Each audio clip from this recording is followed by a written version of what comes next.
Bueno, muy buenos días a todos. Bienvenidos al séptimo Congreso Iberoamericano de Teatro. Mi nombre es Yurani Giraldo, asistente de eventos académicos, y los acompañaré el día de hoy en el segundo día de Congreso. Este año el tema es la política y lo político en el teatro iberoamericano. Esta mesa de hoy trata de políticas de danza, memoria y género.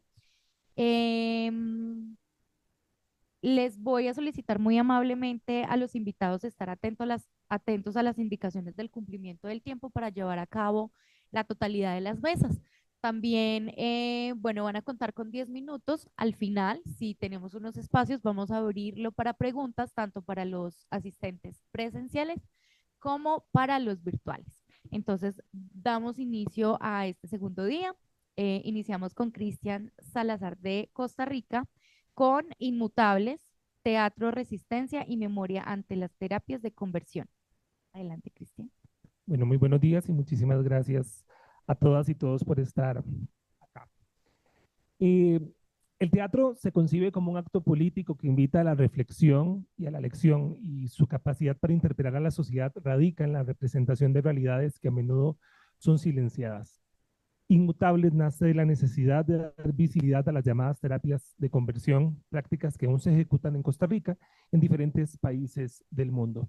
Pese a ser consideradas tortura y vulnerar los derechos humanos de las personas LGBTIQ+, a través de testimonios y experiencias reales, esta pieza, plantea un espacio para la memoria y la denuncia, buscando honrar la resistencia de quienes han sido víctimas y generando conciencia social. En 1971, Costa Rica despenaliza la homosexualidad, y en 1990 la Organización Mundial de la Salud elimina la homosexualidad de su lista de enfermedades mentales. Sin embargo, los prejuicios sustentados en doctrinas religiosas y médicas persisten y han alimentado la idea de que la diversidad sexual debe ser corregida. La existencia de terapias de conversión en Costa Rica es una realidad invisibilizada. Se practican en contextos religiosos, familiares, y producen efectos devastadores en la identidad humana. Desde el 2018, Costa Rica discute un proyecto de ley para prohibir las llamadas terapias de conversión, prácticas que intentan suprimir, modificar o revertir la orientación sexual o identidad de género. Aunque organismos internacionales las han catalogado como formas de tortura, ha habido un bloqueo sistemático por los sectores religiosos y conservadores en el avance legislativo. Y es por esta razón que la falta de datos, el silencio de las víctimas y el estigma social hace necesario la investigación y visibilizar su existencia.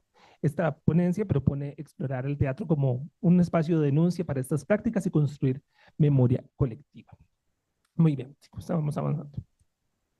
Puedes ir avanzando, Mike. Muy bien.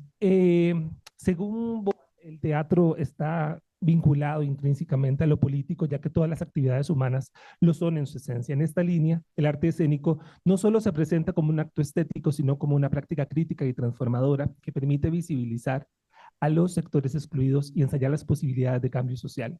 Resistir desde el arte implica utilizar el escenario como un medio para alterar las narrativas hegemónicas. El cuerpo es un archivo de memoria y un espacio de lucha. A través de la representación del dolor y la denuncia se reinscriben las experiencias de quienes han sido objeto de violencia institucional y religiosa. El teatro se ha convertido en un espacio para denunciar la violencia ejercida contra cuerpos e identidades disidentes y para generar memoria colectiva. Y desde esta perspectiva, poner en escena el testimonio de sobrevivientes de terapias de conversión se convierte en un acto de resistencia y preparación simbólica. El teatro político no busca reproducir el sufrimiento de las víctimas para consumo público, sino interpelar y movilizar. En sociedades donde subsisten discursos conservadores que legitiman la violencia, las artes escénicas pueden exponer las fracturas del Estado, señalar la complicidad de instituciones religiosas y proponer imaginarios alternativos. Pues estamos avanzando. Muy bien. Inmutables surge de un proceso. Si avanzamos, la otra. Y la otra. Ahí vamos.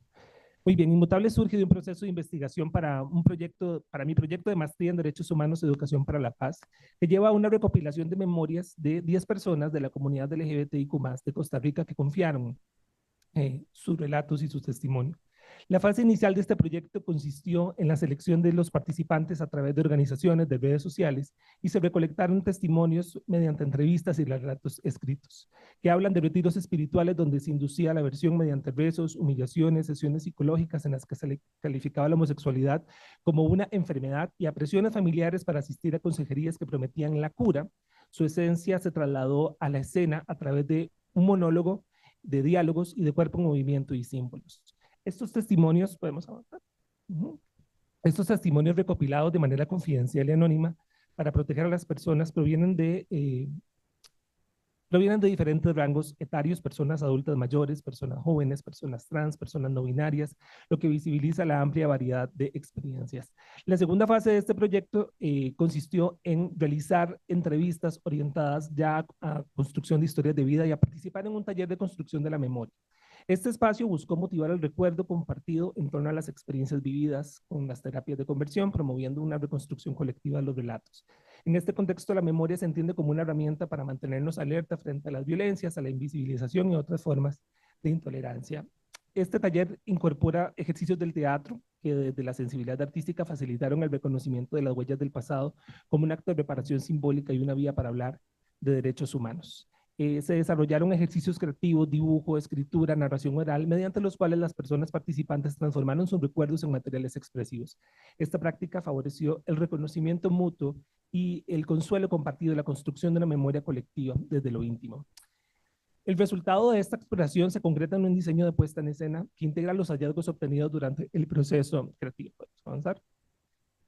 Inmutables se articula como un monólogo definido como una obra de teatro documental construida a partir de estas experiencias y testimonios reales que evidencian las prácticas de conversión en Costa Rica. Su argumento se construye a partir de estas historias que son fragmentadas, que se reordenan a través de un personaje que encarna a todas estas voces silenciadas. Este personaje se enfrenta a una figura de la fe que en algún momento lo acogió para desenmascarar la violencia oculta bajo las estructuras morales y religiosas. La obra denuncia agresiones encubiertas por la fe, expone la exclusión, la doble moral, la hipocresía social.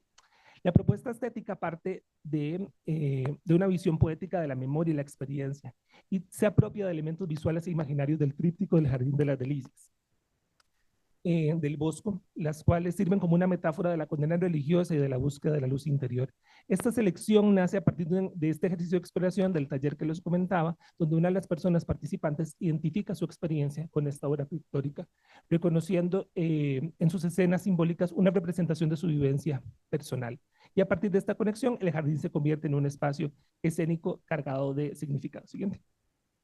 El personaje ingresa a un espacio que remite a este jardín, el cual funciona como un oráculo, un testigo silencioso, y el destino del personaje y las historias que lo habitan. Representa una estructura hegemónica de la religión que asume el rol de juez y castigador de las vivencias del personaje.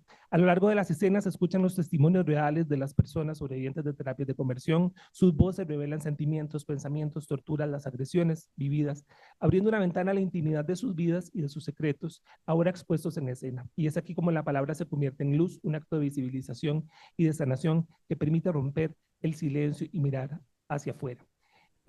Esta obra se vincula al teatro documental porque sus textos dramatúrgicos se construyen a partir de estas entrevistas transcritas de manera literal, lo que permite que las personas sean quienes enuncien sus propias vivencias, colocándolas como protagonistas y sujetas de testimonio.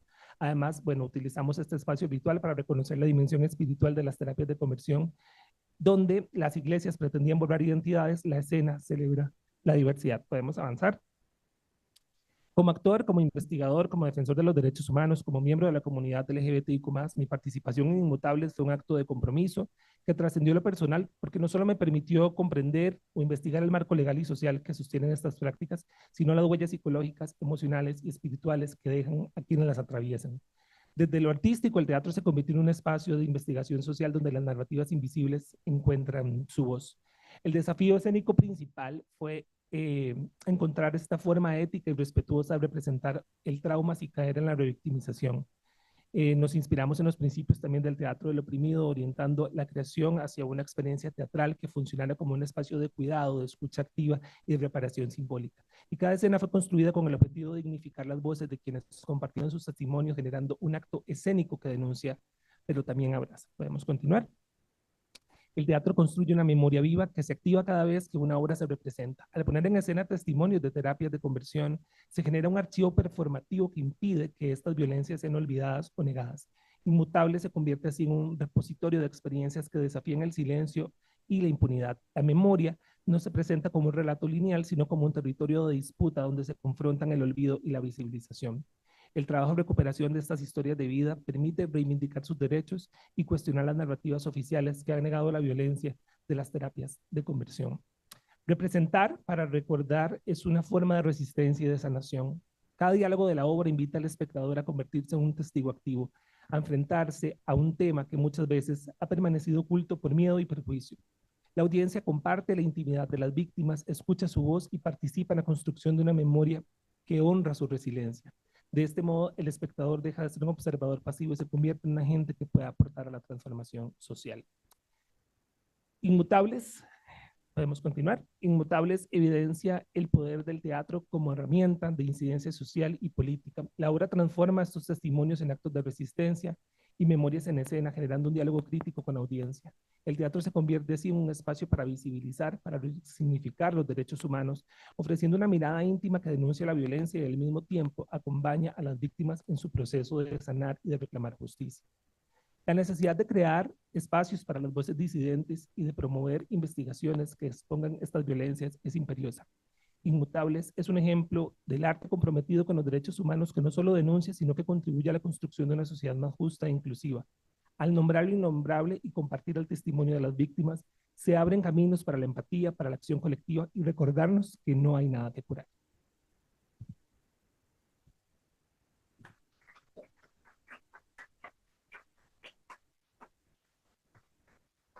Cristian, muchísimas gracias. Vayan preparando sus preguntas para el final. Vamos a continuar con la siguiente ponente.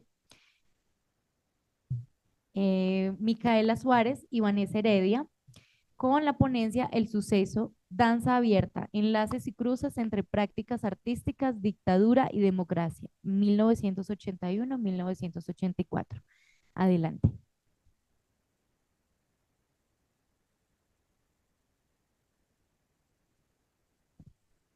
Micaela, espera un momento que no te estamos escuchando. ¿Ahora me escuchan? Sí, te escuchamos. Adelante. Muchas Bien, gracias. gracias a ustedes. ¿Ahí se ve la pantalla? ¿Sí te estamos viendo? ¿Se ve el PowerPoint? No, no estamos viendo el PowerPoint. A ver ahí. Capaz que tiene un poco de delay. Yo sí lo veo, Mica. Esperamos un momento mientras carga. Perfecto. Bueno, mientras va cargando, quiero agradecer al Congreso, a este 7º Congreso de Teatro y al Festival de Manizales y a toda la organización también de Colombia y al Instituto de Artes del Espectáculo por este convite. Nosotros somos Vanessa Heredia y Micaela Suárez, del Grupo de Danza y Arte y Política de la UPC, y en mi caso yo también trabajo en el área de artes liminales en el Instituto de Artes y Espectáculos. Así que bueno, un poco este trabajo es una conjunción de miradas respecto de la época postdictatorial en Argentina y en Uruguay y el caso Danza Abierta. ¿Ya se ve el PowerPoint? Sí, ya estamos viendo la pantalla. Bueno, muchísimas gracias. Bueno, en el Cono Sur de los años 80, específicamente en Argentina y en Uruguay, las prácticas artísticas se desplegaron en un territorio intermedio donde persistían lógicas y dispositivos autoritarios, mientras también emergían gestos incipientes de aperturas democráticas. Más que un pasaje lineal de la dictadura a la democracia, se trató más bien de un entre arte y facto, donde lo político, lo estético y lo social se entrecruzaron de manera conflictiva y productiva. En este contexto, las prácticas artísticas se convirtieron en un campo de experimentación, donde los cuerpos comenzaron a moverse de nuevas formas, habilitando prácticas que desbordan los límites tradicionales del arte y la política. Estas experiencias no solo respondieron al presente, sino que también se inscribieron en procesos de memoria, actualizando gestos de resistencia y deseos colectivos que hoy son significantes para nuestro contexto democrático.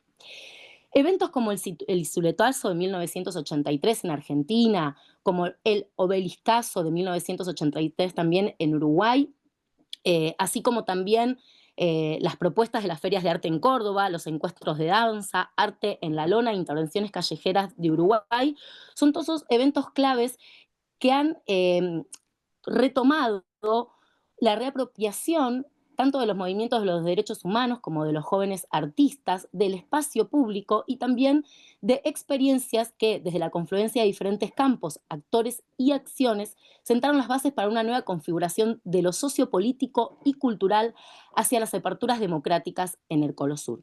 Estos eventos que nosotros tomamos para luego pensar en teatro abierto, una experiencia que se dio de 1981 a 1985 en Argentina, específicamente Buenos Aires, y que irradió las experiencias posteriores en el campo de la danza, como los encuentros de danza de Córdoba o danza abierta en Buenos Aires y danza abierta en Rosario, desarticularon modos y dispositivos heredados tanto del campo artístico como del político.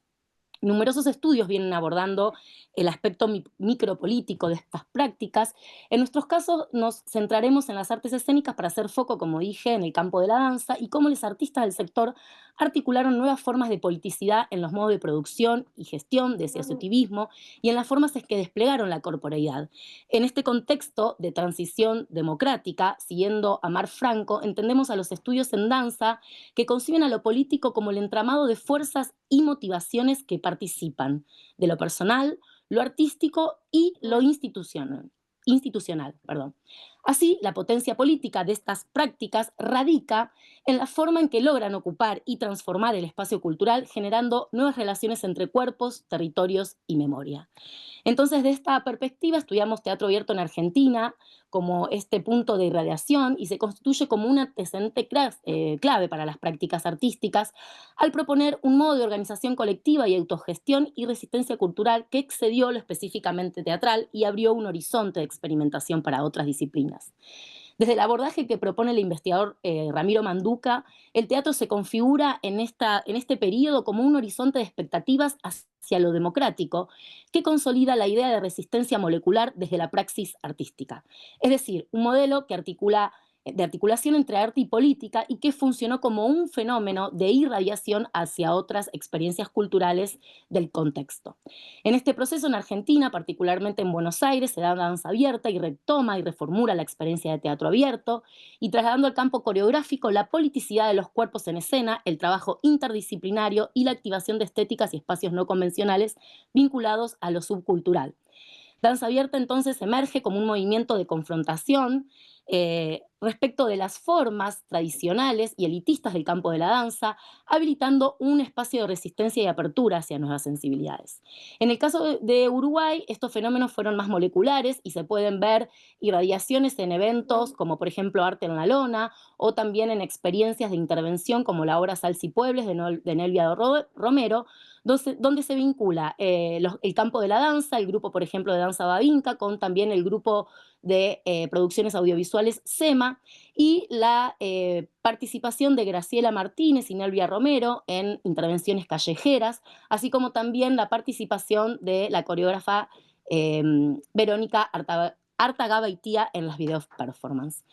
Estos intercambios entonces retoman la impronta de los años 60 marcada por el experimentalismo y la vanguardia política, aunque resignificada en los 80 bajo los efectos de las dictaduras. Las formas estéticas y relacionales de estos periodos oscilaron entre lo que señala Lucena y Laborió, entre otros, como el terror y la fiesta en una implosión de cuerpos y de lo interdisciplinario que incorporó contaminaciones del rock, el punk, el arte gráfico, la performance y el U-Wave. Estas dinámicas desbordaron los cánones, los lenguajes y los modos de producción, introduciendo también perspectivas sexogenéricas y prácticas que tensionaron los límites del campo artístico, afirmando lo disruptivo en las corporalidades y visualidades, en, como diría Irina Garbatsky, territorios paraculturales referidos a todo aquello que queda por debajo o por el borde. Entonces, nosotras desde esta perspectiva queremos hacer una genealogía que conecte danza abierta, desde teatro abierto, con los encuentros específicamente de danza de Córdoba. Le doy la palabra a mi compañera Vanessa.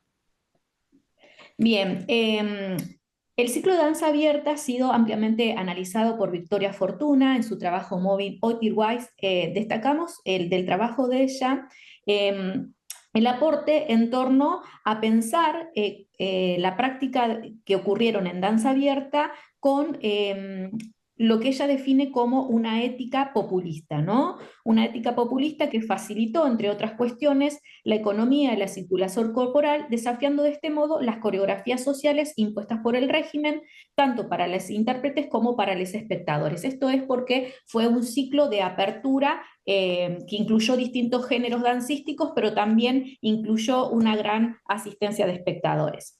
También, en paralelo a el trabajo de Victoria Fortuna, destacamos que María Verónica Basili estudia cómo la lógica de apertura se expandió hacia otros territorios como Rosario y Córdoba. También este tema ha sido investigado por Irene de la Puente recientemente, donde ella analiza el proyecto Abrir Danza Abierta desde una perspectiva anacrónica de George Didier Huberman. Puntualmente, en torno a los encuentros de danza en Córdoba, destacamos que la práctica artística de apertura en el territorio cordobés toma forma en 1982 a partir de la experiencia de trabajo colectivo iniciado por Laura Galante junto a un equipo de organización integrado por María Rosa Timián, María Emilia Montagnoli, Norma Raimondi. Y en Córdoba la experiencia se denominó Primer Encuentro de Danza en Córdoba. Es la participación de Laura Galante en el primer ciclo de danza abierta en Buenos Aires en 1981 la que posibilitó que en Córdoba se organizasen esta serie de encuentros. En Córdoba los encuentros de danza buscaron estimular la actividad independiente, rescatar lo que había en Córdoba y, a diferencia de lo que ocurría en el ciclo porteño, en Córdoba el trabajo de los encuentros de danza se caracterizó por tener una distinción y una diferenciación en torno, sobre todo, a la gestión cultural, ¿sí? A las políticas culturales. ¿Qué significa esto? Que en Buenos Aires Danza Abierta fue un evento totalmente independiente, autogestionado por el sector de la danza, y en Córdoba Capital contó con el apoyo del gobierno provincial y el gobierno municipal de Córdoba. Esto, ¿no?, en contexto de dictadura militar, ¿no? Respecto de esto, Laura Galante expresa que en los años 80 en Córdoba Capital, para el sector independiente de la danza, era una práctica habitual ocupar los espacios oficiales y con esa ocupación tenían acceso a la programación, al uso de los técnicos, de la sala, y esta situación recién va a modificarse en los años 90, ¿no? En Córdoba destacamos también que en los años 80 el campo de la danza contemporánea estaba como tomando un poco más de cuerpo y más de forma. Se destaca el grupo de algunos referentes, como el grupo de Norma Raimondi, con su Centro de Educación y Expresión Corporal, de Emilia Montagnoli, de Laura Galante. No obstante ello, en el encuentro de danza, los encuentros de danza de Córdoba participaron distintos géneros artísticos, por eso llamamos y conseguimos este trabajo como una apertura territorial que integró distintos géneros dancísticos. Además de esto, una distinción que encontramos respecto de los encuentros, respecto de Danza Abierta de Buenos Aires, es que en Córdoba, además de las funciones, la programación de funciones de obras, en Córdoba se realizaron distintos talleres y clases de distinta envergadura, clases teóricas de historia de la danza, danza en la educación, junto a experiencias de formación práctica, ¿no? También destacamos que ya en los años 80 se da la participación de una coreógrafa muy importante en Córdoba, que es Ada Hünicke, referente para nosotros de el inicio de la danza moderna en Córdoba. Bueno, como para cerrar en torno a esto, decirle que, a diferencia de lo que ocurrió en Buenos Aires, si bien la recepción del público fue muy concurrida en Córdoba, porque se llenaron los 8 días de funciones, se llenaron las salas, Laura Galante, la organizadora, destaca que en realidad eran muchos grupos de danza los que asistían y que en realidad público externo no fue tanto, sino que es más bien contó con la asistencia de la propia comunidad de la danza. Le doy la palabra a mi compañera. Bueno, respecto del vínculo, retomando un poco lo que comentaba Vanessa respecto del vínculo de los encuentros de danza y el gobierno de facto, tanto en las características provinciales como municipales, hay que destacar que en este periodo la expresión corporal y la danza contemporánea, a diferencia de lo que ocurrió con teatro, como por ejemplo Teatro Abierto, ocuparon un lugar particular porque no eran percibidas por el régimen como prácticas directamente subversivas.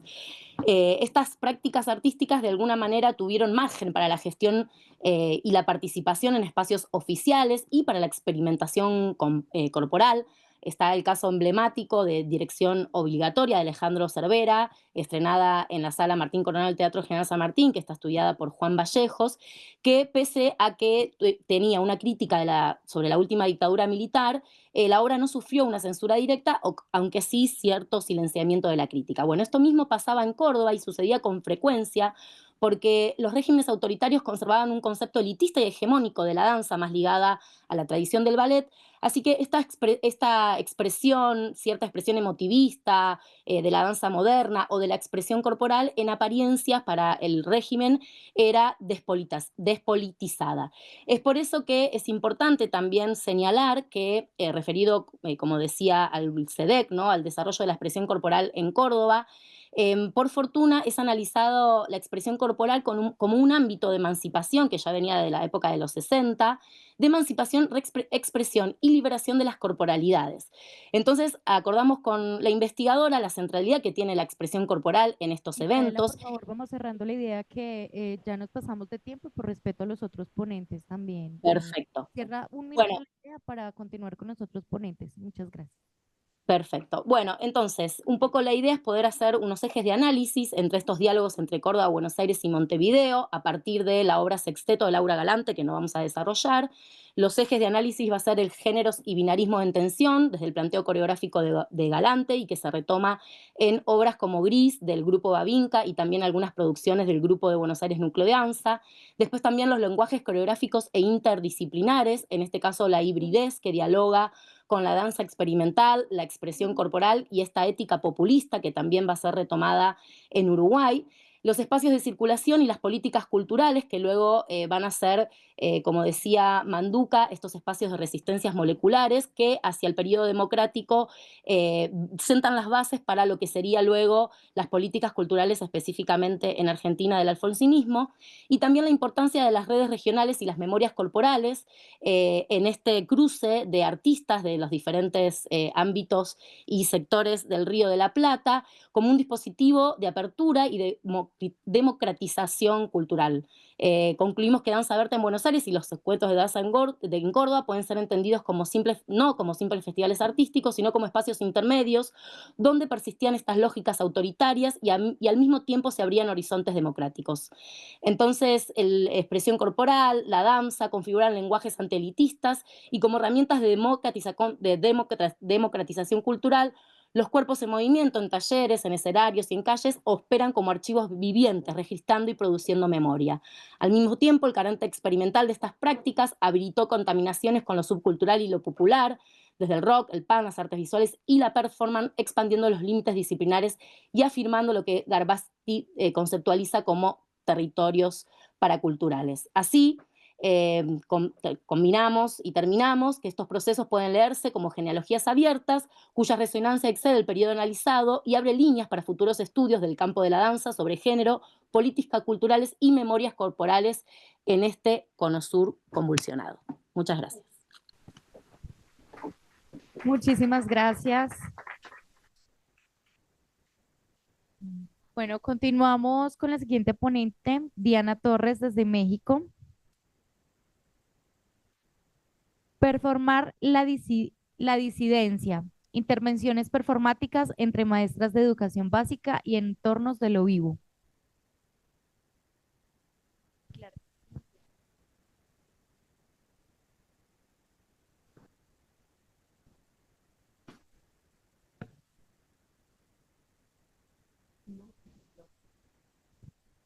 Bueno, qué felicidad estar acá. En México hay que agarrar uno sus cosas porque se las llevan. Entonces, las voy a dejar aquí, las voy a dejar acá, a un ladito. Bueno, muchas gracias, qué felicidad otra vez estar aquí por primera vez de manera presencial. Gracias al festival, gracias a todo mundo y gracias por escuchar.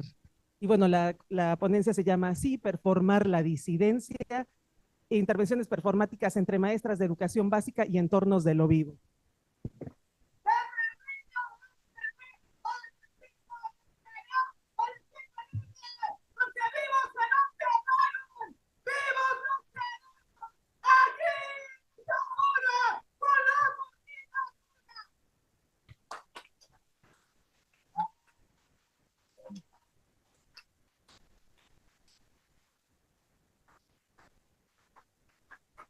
Bueno, así terminaba la obra de teatro que hicimos justamente el viernes. Justamente terminó así nuestra obra de teatro. Y si me haces favor, compañero, de poner mi videíto, te lo voy a agradecer un montón. Bueno, les cuento, yo tengo un proyecto que se llama En torno a lo vivo, y entonces esta es la 5ª edición, lo que ustedes van a ver, que se hizo con maestras de la Coordinadora Nacional de Trabajadores de la Educación, que es el sindicato más grande de Latinoamérica que agrupa a maestras de educación básica. Es el ala disidente del Sindicato Nacional de Trabajadores de la Educación. Entonces, bueno, yo pertenezco a esa ala disidente con muchísimo orgullo. Sí, ahí sí que arranca el video, sí.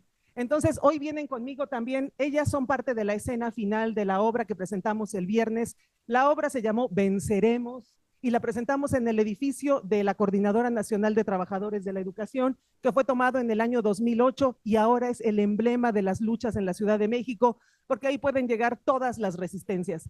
Hay cubículos para albergar a socialistas, trotskistas, comunistas, a todo mundo menos gente de derecha.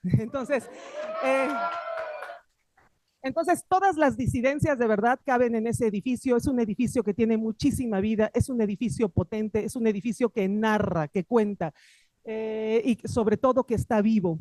Entonces, bueno, les cuento brevemente, ellas son justamente el video que están viendo, se pasa en la escena final de la obra de teatro que presentamos el viernes. Ellas todas son maestras que vienen de los estados de la República en México, son pertenecientes a la Coordinadora Nacional de Trabajadores de la Educación, y estas son las protestas que se realizaron en abril y mayo de este año, pues para pedir que termine la reforma educativa, que es una reforma totalmente punitiva, una reforma que trata de privatizar la educación pública en México y sobre todo que deja con muchísimas carencias a todas las maestras de educación básica. Bueno, las luchas son muy justas. Este es un plantón que se realiza pues una vez al año por lo menos, como para exigir que las condiciones como laborales sean mucho mejores para las maestras de educación básica, y me refiero específicamente a maestras de educación básica, pues porque el 80% de las personas que están al frente de la educación básica en mi país somos mujeres. Bueno, vienen entonces hoy conmigo la maestra Lorena, la maestra Caritina, la maestra Karen, la maestra Anaí, la maestra Lupita, la maestra Gloria y la maestra Guadalupe. Están todas aquí y vienen acompañándome también. En torno a lo vivo, entonces, es un proyecto específicamente para mujeres. Hace 6 años que pues lo imaginé, pero hace 5 años que lo implementé. Y entonces busco trabajar con grupos de mujeres que están haciendo cualquier tipo de activismo. Y en este caso, pues me tocó estar en casa, pues porque son mis compañeras, ¿no? Son las compañeras de la coordinadora, y fue un proceso súper emotivo y que me importa mucho porque creo que ahí están como cuestiones que me interesan demasiado, ¿no? En estos plantones se traslada el espacio privado al espacio público. En torno a lo vivo es un proyecto en donde a mí me interesa sobre todo pensar a partir de las herramientas del teatro contemporáneo la participación política de las mujeres, cómo es esta salida de la esfera privada a la esfera pública y cómo dialogan una con otra. Entonces, en estos plantones, la casa se lleva a la plancha del Zócalo. Esto que están viendo es el Zócalo de mi ciudad, México lindo y dolido. Y entonces lo que hacen las maestras es hacer los dormitorios, el cuidado de los hijos. La vivienda se traslada durante meses a veces a la explanada y a la plancha del Zócalo. Esa es como una de las líneas principales. Y luego otra de las líneas de este proyecto tiene que ver con cómo nos relacionamos con los conceptos de la vida y lo que está vivo. Y entonces lo que está vivo en este caso, por supuesto, era el edificio de la CENTE. Mucha gente no lo comprende, pero al final es la satisfacción que nosotros tenemos como docentes. Y créanme que no es fácil venir y sufrir y dejar a nuestras familias estar aquí acostados en el piso, aguantar el calor, venir a gastar lo poco que podemos ahorrar. Entonces, nosotros estamos acá por una lucha justa. Queremos que el gobierno nos escuche donde quiera que sea, donde quiera que esté. Nosotros no tenemos la misma comodidad que ellos. no tenemos la misma comodidad. Ellos están bien sentados, están bien allá atrás de todos esos edificios hermosos que se ven acá, pero atrás de un maestro hay tantas necesidades. Para mí, ser maestra es todo. Lupita, y entonces que ahí sí puede seguir el video, compañeros, muchísimas gracias. Bueno, hay como una cosa que a mí me importa muchísimo destacar también de este proyecto, que bueno, es ya la 5ª edición, les comento, siempre trabajando con mujeres que están como metidas en algún tipo de activismo. Me importa muchísimo la generación de microcomunidades entre mujeres, eso es algo que me parece que es importante propiciar y se logra, ¿no? Y en este caso concreto, pues era mucho más sencillo, pues porque somos maestras que marchamos, que convivimos, que estamos en el plantón, que estamos como en las mismas circunstancias. Entonces, esa creación de microcomunidades era mucho más sencilla. Y aquí quiero nada más para que se vea que esto es una ponencia académica, citar, por supuesto, a Marina Garcés con su idea de comunidad, y entonces se abre cita. La idea de comunidad, incluso la más negativa y vacía de toda positividad, arrastra consigo el anhelo y la nostalgia de la presencia plena, de la función o de la comunión en un tiempo sin tiempo, en un espacio transparente. El pensamiento de la comunidad es la última expresión de la utopía planetaria, de la aspiración a la idea de una humanidad finalmente reunida consigo misma. Esa utopía de la comunidad, pues me parece que es la que nos une, la que nos reúne y la que hace que esta ala disidente de este sindicato pueda agruparse. Llevamos 150 maestros asesinados en los 45 años que tiene de existencia la Coordinadora Nacional de Trabajadores de la Educación. No ha sido fácil. Es un movimiento que busca la democratización de la educación, la democratización del país y la democratización, por supuesto, de un sindicato, pero no se queda ahí, ¿no? Ya casi voy corriendo. ¿Cuánto me queda? Más despacio entonces. Bueno, me importa muchísimo también el relato de lo performativo y la performatividad que nosotras encarnamos. Esta ponencia entonces se llama Performar la disidencia, porque me parece que nada mejor que estas compañeras maestras que hoy me están acompañando como para señalar cómo es un cuerpo que disiente, un cuerpo que está toda la vida proponiendo una forma alternativa a lo que se propone desde las estructuras patriarcales y desde las posturas estatales, que son, por supuesto, siempre opresivas en todas las esferas, y más específicamente en un país feminicida como en el que me toca vivir, ¿no? Bueno, me importa entonces muchísimo pensar como la performatividad de estos cuerpos disidentes, que cuando estamos en colectivo nos volvemos performatividades de fortalezas, de resistencia, de solidaridad y sobre todo de lucha. ¿Vieran qué emocionante es estar en los plantones? Bueno, yo veo estos fenómenos y este proceso de estar encarnando el espacio privado en el espacio público como exigencia de justicia, como performance, y pensando performance en el sentido que dice Richard Schechner, como algo que se repite más de 2 veces, y también muchísimo en otro de los aspectos que señala el mismo Schechner, para decir que a través de la performance podemos ser y encarnar otro que somos al mismo tiempo o que querríamos ser. Y esto sucede, por supuesto, en las manifestaciones. Son maestras que quizás en el ámbito privado son tímidas, maestras que quizás en el ámbito privado tengan como otra manera de encarar la vida, pero cuando salen a la calle solo son performatividades de una fortaleza, de una vehemencia y de una capacidad de lucha y de agencia absolutamente impactantes. Y entonces estas marchas, estos momentos de plantón, me interesa mucho analizarlos como si fueran estos actos vitales de transferencia que transmiten sentido de identidad y memoria, como lo señala Diana Taylor, tal cual, estos rituales de paso que hacen necesariamente que la gente que participamos de estos encuentros políticos, salgamos transformados. Somos unas antes de entrar a los procesos y somos otras. Y en ese mismo sentido, me gustaría mucho citar 2 testimonios de maestras y un maestro que estuvo presente en la función que dimos este viernes. Apenas va a empezar nuestra temporada. Ellas no son las maestras que están ahí, pero están en video porque es, por supuesto, una obra de teatro contemporáneo en donde hay video y hay maestras que están en vivo, ¿no? Entonces, bueno, mis compañeras que están en vivo, pues ellas no vinieron porque pues, no las podía traer en vivo, pero sí están las que están en el video. Este es el video final, tal cual. Entonces, les voy a citar 2 testimonios en el sentido de lo que les decía, el proceso transformador que sucede entrando a estos procesos políticos y que para mí son totalmente performativos y performáticos. Y entonces el maestro Felipe, quien estuvo en la función de este viernes, nos dice lo siguiente: se transforma uno como maestro y al ser luchador se transforma. Entonces, esas dos cosas me llegaron a mí así muy impactantes por lo que dijeron las compañeras en la obra. Dicen, yo cuando conocí a la gente ya me sentí otra. Entonces nos transforma, no nada más por las demandas por las que luchamos, sino el cambio que se produce en todos nosotros, un compromiso, una solidaridad con todos nosotros. Y bueno, la maestra Jimena nos dice lo siguiente también al finalizar la obra: las cosas que platicaron las maestras me suenan tan mías que a pesar de no haberlas vivido yo, las siento hasta el alma, me removió mucho, es una obra muy emotiva, como que nos dio la chispa de que las cosas pueden cambiar. Y en este sentido, esta es la última cosa que querría proponerles y voy a alcanzar. Perdona, compañero, ¿me puedes echar otra vez el videito? Ay, muchas gracias.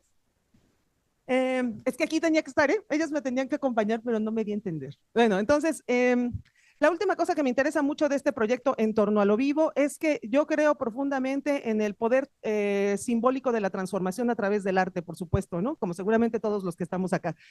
Y me interesa muchísimo señalar otra vez y citar a María Garcés, a Mariana Garcés, cuando dice que los lugares, se abre cita, los lugares se han multiplicado hasta el punto que parecen haber desaparecido, las capacidades se han diseminado. ¿Quién habla? ¿Quién piensa? ¿Quién crea? Más allá del espejismo unitario de la globalización y sus productos de mercado, hoy no sabemos desde qué garaje, barrio o idioma se están creando herramientas para construir los sentidos de la realidad. Y estos sentidos antihegemónicos de la realidad son los que más me interesan producir en estas experiencias escénicas, porque estoy absolutamente convencida que estas voces minoritarias somos las que tenemos que tener salida en un mundo en donde todavía hoy, y lo vemos con la narrativa de Gaza, tratan de imponernos un pensamiento único, una idea única de mundo y de quiénes tienen la razón. Y entonces las disidencias, justamente las que performamos la disidencia, me parece que tenemos que tener cabida y cada vez más espacios y más lugares para crear justamente esas nuevas herramientas que creen nuevos mundos, nuevas narrativas y nuevas maneras de relatarnos. Y ahora sí, para terminar, nada mejor que mis compañeras que vienen conmigo en video. Y oye, compañero, ¿me ayudarías tantito nada más a poner el minuto 15:30? El minuto 15:30 para que ellas lo digan mejor. Les cuento súper rápido la estructura de esta, que al final es la estructura un poco de la obra, porque los textos, por supuesto, son testimoniales. Nunca hicimos como nada de apropiarnos de otros textos, sino las maestras crean sus textos. Y la estructura fue así, ¿no? Como por qué luchan, por qué en la CENTE, qué significa ser maestras, qué se siente y cómo se ve en el cuerpo ser maestra, cuáles son las relaciones que ellas pueden establecer entre ser mujeres, maestras, la naturaleza, lo vivo, la reciprocidad con lo vivo y la vida. Ajá, el 15:30. Este es el 15:30. Ah, muchísimas gracias. Y yo te digo, y solo termino de decir que cómo se ve, cómo se siente, cómo está en su cuerpo de manera simbólica y literal estas confrontaciones con el Estado. Y luego les hago dos preguntas que me parecen súper importantes. ¿Cómo ensoñarían la utopía? ¿Cómo ensueñan otras realidades posibles? Que es lo que les decía, esta creación de nuevos relatos. Y ellas lo dicen muy bonito y acabaremos con eso. Entonces, ellas ensoñando la utopía y cómo se vive en su cuerpo, lo dicen así. En mi mente y en mi corazón, una sonrisa. Al más tiempo, buena cara. Pues sí, acá en mi corazón, con todos los niños, porque son maravillosos. Mi corazón siempre es de mis alumnitos, ellos lo saben. No sé, pero sí, así se vería. Esto, ¿no?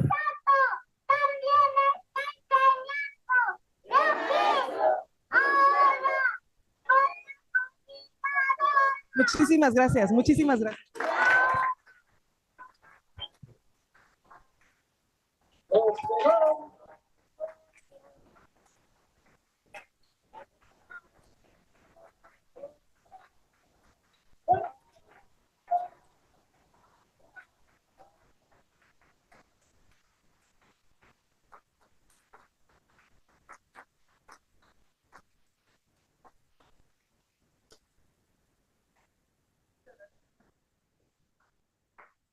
Gracias, Diana, por la presentación. Vamos a continuar con la siguiente ponente para alcanzar a hacer una ronda de preguntas porque están muy poderosas estas ponencias el día de hoy. Entonces, le voy a dar el paso a, desde México, Elvira Ruiz, con su ponencia Osadía Política en la expresión transperformática transgénero.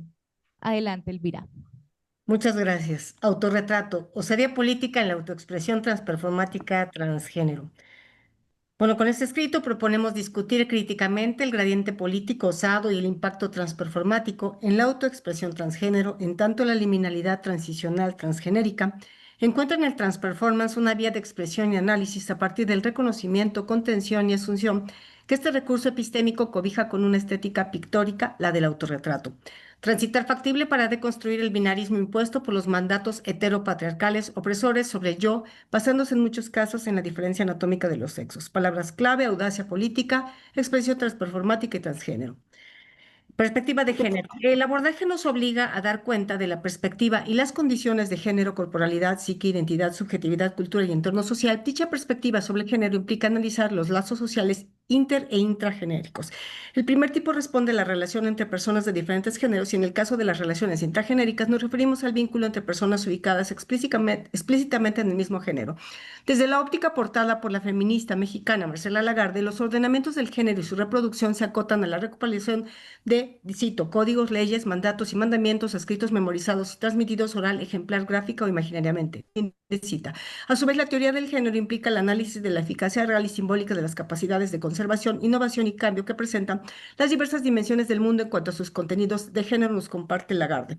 Destacamos la insoslayable dimensión política que abona la teoría de género, capaz de focalizar los atavismos de poder entre géneros. Tal inequidad urge a un análisis deconstructor de los acatamientos enajenantes a prácticas opresivas. Sí, porque hay que ser coherentes con lo ético de la perspectiva de género, aunado al orden que aporta, el cual idóneamente tendría que ser justo, equitativo, igualitario y favorable para todos. Entonces, desde el enfoque incluyente de género, se pide voluntad y concreción del sendero para gestar espacios de inclusión. Aquí se vuelve indispensable respetar y hacer valer el derecho de cada persona a, cito, la diferencia y el respeto de los derechos humanos y el reconocimiento de la complejidad y la diversidad de la cultura como una riqueza del mundo. Lagarde, 1996. Autorrepresentación. La autorrepresentación, comprendida en su calidad de expresión cultural, la encontramos arraigada en producciones artísticas como el dibujo, pintura, escultura, fotografía, videoarte, performance, combinándonos el gradiente transperformático al análisis confluente que abarca tanto el espacio de representación del propio lienzo como la perceptible carga vibrátil del flujo vívido de la condición de presencia, más los algoritmos tácitos en el espacio virtual digital. Desde esta tesitura, tanto el activismo, el artivismo y el bioarte definitivamente conseguirían transformar consubstancialmente lo identitario en su sentido de actores sociales, evidenciándose en el devenir histórico de la producción estética que los creadores, al sostener un estrecho vínculo con su obra, algunos se involucran en el radio de impacto de sus mensajes estéticos. ¿Ya puedes ir un poco más lento? O expresos. Sí.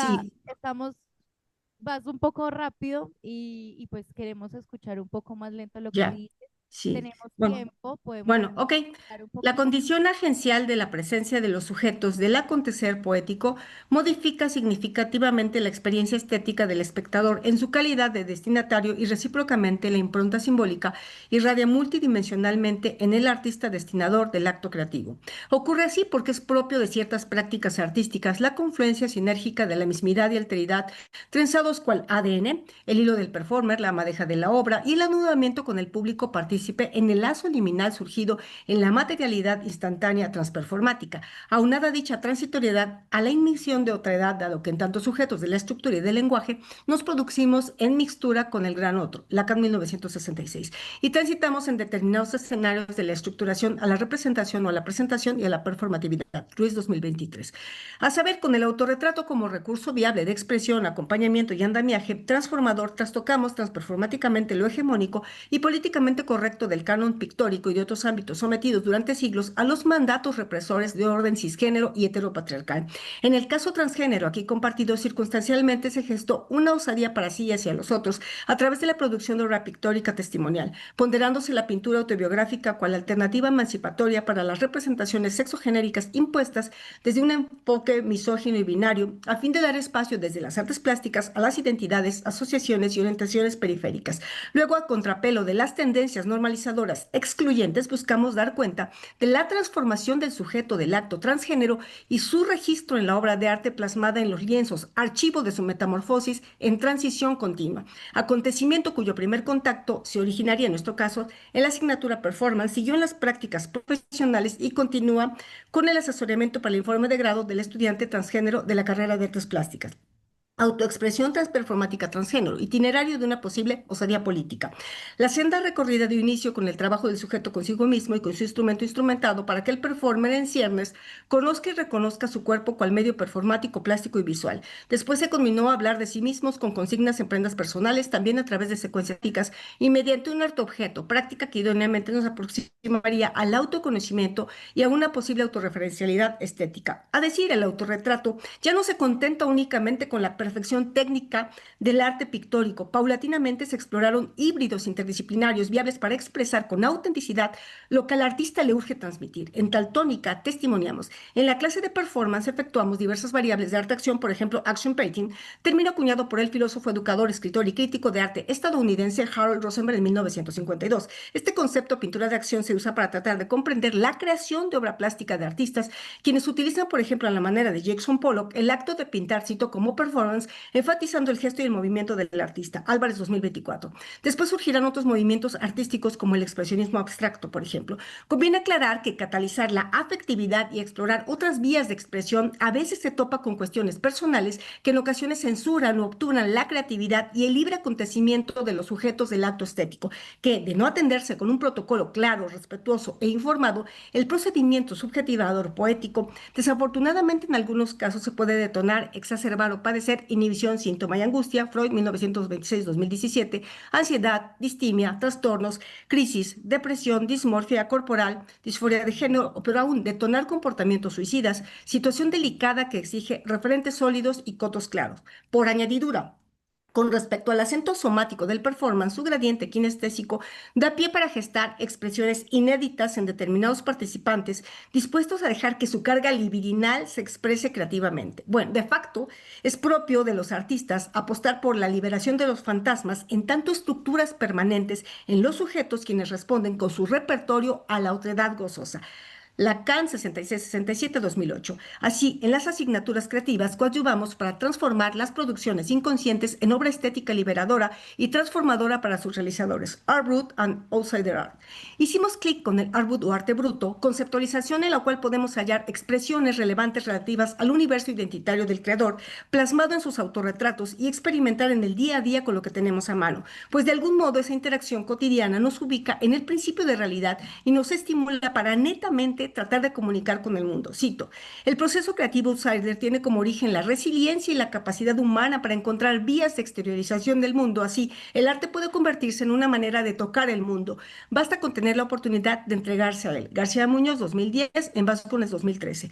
Esa tendencia denominada outsider art, que busca materializar la pulsión en producción de obra artística, la conectamos con el art brut, concepto acuñado en 1945 por el pintor francés Jean Dubuffet, de quien se cuenta que después de la lectura del escrito Artistry of the Mentally Ill del psiquiatra e historiador de arte alemán Hans Prinzhorn, aboga por romper los atavismos ortodoxos de la academia. Entre los materiales no convencionales usados por Dubuffet encontramos elementos como tierra, piedra, objetos, entre otros materiales inusuales, logrando este pionero del arte marginal considerar un singular lenguaje artístico. El art bruto, arte marginal traducido por el historiador de arte Roger Cardinal en 1972, contempla creaciones artísticas marginales efectuadas de modo espontáneo, lo mismo por improvisados que por autodidactas, inadaptados, niños o en su caso enfermos mentales enclaustrados en hospitales psiquiátricos. La singularidad del arte bruto en mucho radica en su carácter grotesco, tosco, insensato, sencillo, aproximando así a lo disparatado.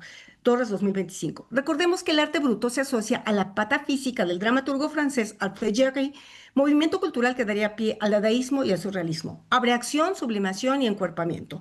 Posibilitar la expresión de lo traumático y falente que nos humaniza favorece la abreacción y sublimación de eso que nos afecta a través del gradiente arte terapéutico pictórico del autorretrato. Así las pulsiones mortíferas se transforman en obra creativa al canalizar la energía destructiva de manera poética y crear pinturas. Resulta relevante reflexionar cómo la prosopografía manifiesta en el modo de pintar los aspectos físicos en los retratos puede coadyuvar a la abreacción de lo represo.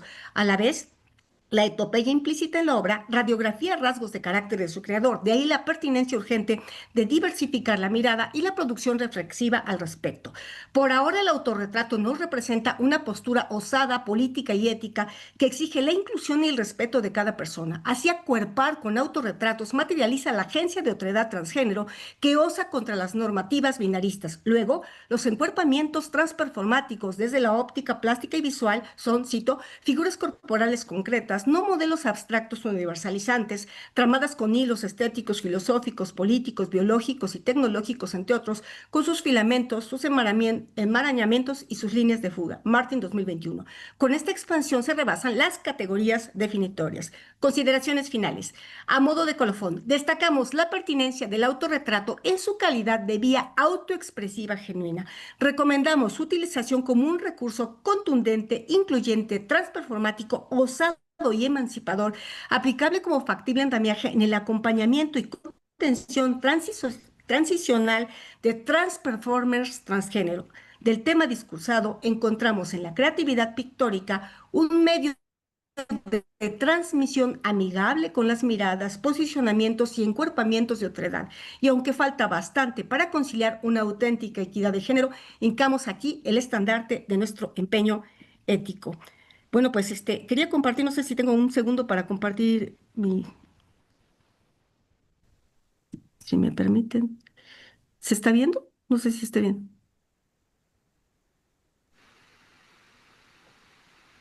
Sí. Bueno, no. Voy a pasar nada más rápido las...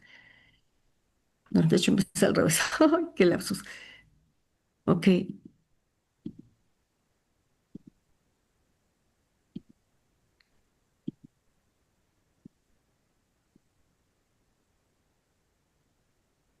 Gracias.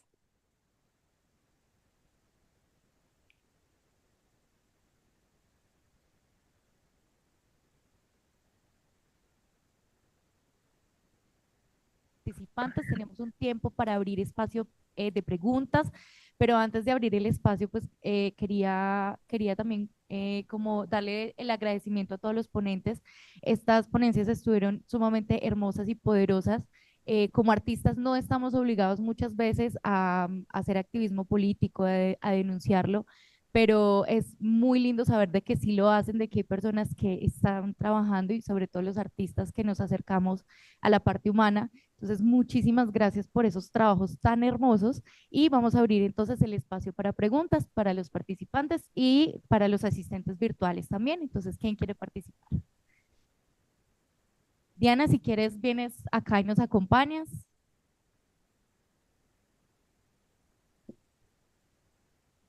Bueno, ¿preguntas?